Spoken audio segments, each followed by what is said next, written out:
to the motion, so transverse wave, if the velocity is this way, then the shake is up and down like this. That would be something like this. If you watch it, the wave will actually travel this way, but if you look at the material, the material is shaking up and down. See, the material is shaking up and down, but the wave's traveling back and forth.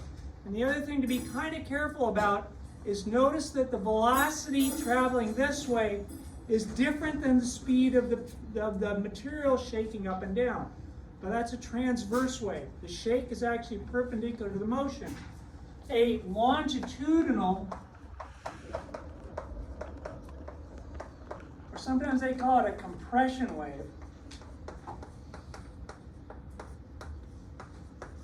in a longitudinal or compression wave, if you look at the velocity of the wave going this way, the shake is actually parallel.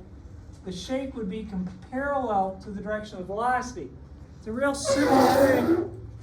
Basically, what's going to happen is I'm going to compress this together right here. It pushes on the spring next to it, pushes on the spring next to it, pushes on the spring next to it.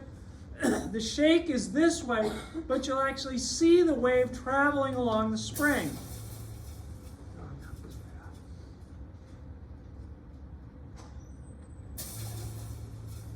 Okay, and you know.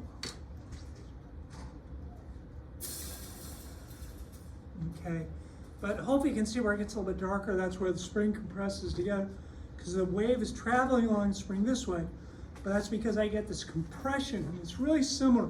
Sound is a compression wave. Sound actually makes compression areas in the air that push next to it and push next to it and push next to it.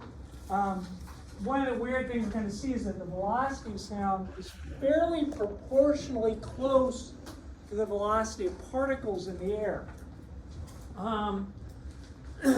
Yeah.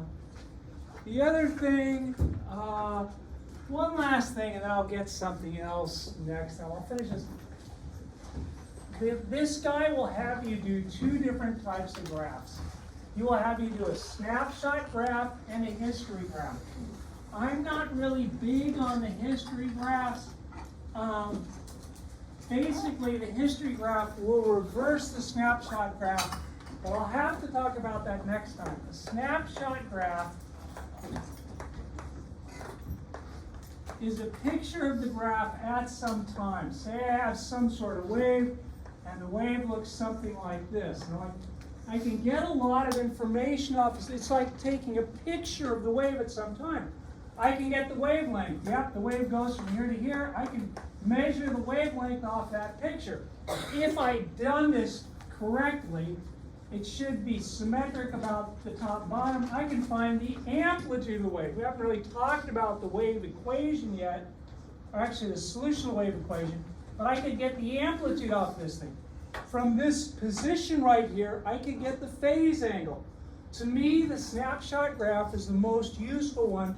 The history graph, I'll talk about it on Friday, but I don't get into it too much. You can usually get the information you need off a snapshot graph, but I will